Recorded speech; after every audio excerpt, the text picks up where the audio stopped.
Maybe from what you said, I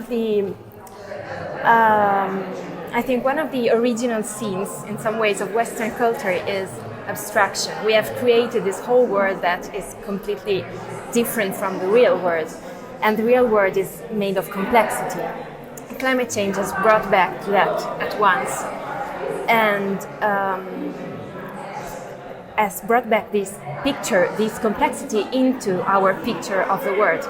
But we struggle to recognize that and to put back that into our worldview. So, in your experience, in your lifetime experience, how to tackle this difficulty that is experienced for people and for politics and for business, for example?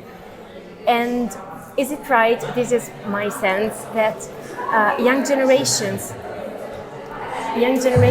are starting in some ways to shift and to interiorize this complexity. What's your opinion on that? So, if we have a fundamental moral obligation, it's to be in touch with reality. And I think the point that the presupposition of your question is exactly right, that there's something like our wealth and our culture and our technology that have allowed us to live more in the world of illusion and less in touch with reality. And, climate change is so sobering in that respect, because the atmosphere doesn't care what we think about the science or who gets what or anything like that. The carbon just keeps building up and the weather just keeps changing. So it is a wonderful lesson for reality principles. Now, whether younger people are increasingly in touch with reality, well, I don't know. When I see people living in electronic devices and social media platforms and so on, I hope they are. But we're all human. We're all young once and think we have the answers to the world. And if we're fortunate, we become older and realize we don't. So my fingers are crossed, but I'm not so sure.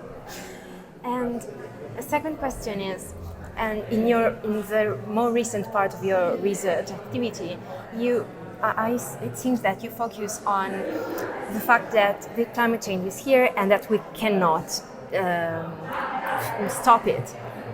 But is in your worldview the picture totally gloom, or can we do something? How can we live in the Anthropocene? And you partially answered in the lecture.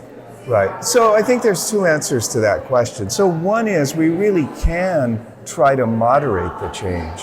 And that's why we need to get off fossil fuels and use less energy, and to support political leaders who want to do that.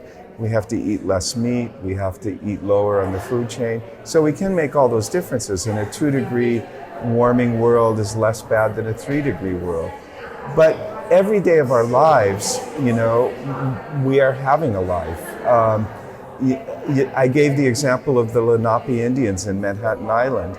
They were falling in love just as people in Manhattan fall in love. And this will happen.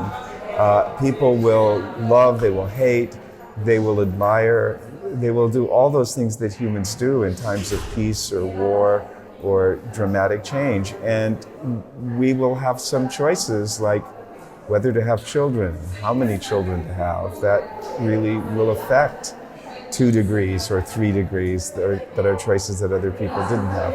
So in a way, I'm a little bit optimistic in the sense that I believe human life will go on, and with all of the richness that entails, but we're going to lose an enormous amount, and there's going to be an enormous amount of injustice and an enormous amount of increasing human domination of nature. And so there's going to be a lot of pain and a lot of suffering, all at the same time, as there always has been in the entire history of the human experiment.